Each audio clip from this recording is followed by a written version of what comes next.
नमस्कार, TV9 मराठीमध्ये आपलं स्वागत। मी प्रज्ञा आणि बुलेटिनच्या सुरुवातीलाच मोठी बातमी आहे। शरद पवार गटाकडनं रावेरच्या जागेसाठी श्रीराम पाटील जवळपास नाव निश्चित झालंय। रावेरच्या जागेसंदर्भात उद्या अधिकृत घोषणाही होणार आहे।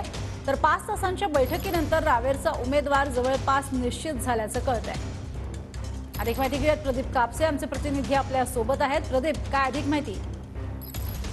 माहिती की पुण्यामध्ये आज शरद पवारांच्या मोदीबागेतील कार्यालयामध्ये रावेर लोकसभा मतदारसंघातील पदाधिकाऱ्यांची बैठक जी आहे आयोजित केलेली होती। जवळपास 5 तास ही बैठक चालली। या बैठकीमध्ये स्वतः प्रदेशाध्यक्ष जयंत पाटील, एकनाथ खडसे यांच्या कन्या रोहिणी खडसे, त्याचबरोबर जळगाव जिल्ह्यातले इच्छुक उमेदवार आणि प्रमुख पदाधिकारी उपस्थित होते। मात्र 5 तासांच्या बैठकीनंतर उमेदवाराच्या नावावरती शिक्कामोर्तब झाल्याची माहिती मिळते।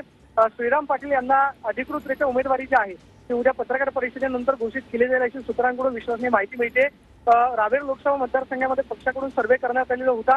त्या सर्वेमध्ये रवींद्र पाटील, त्याचबरोबर श्रीराम पाटील आणि संतोष चौधरी यांच्या नावाचा समावेश होता। मात्र 5 तासांच्या बैठकीनंतर श्रीराम पाटलांच्या नावावरती शिक्कामोर्तब झालेला आहे। या बैठकीनंतर उद्याची अधिकृत घोषणा जी आहे ती केली जाईल। मात्र सूत्रांकडून जी माहिती मिळते ती म्हणजे या मतदारसंघामध्ये रक्षा खडसे विरुद्ध श्रीराम पाटील अशी थेट लढत होईल। त्याबाबतची अधिकृत घोषणा जी आहे ती उद्याच्या पत्रकार परिषदेनंतर केली जाईल। नक्कीच। धन्यवाद प्रदीप या संपूर्ण सविस्तर माहितीसाठी।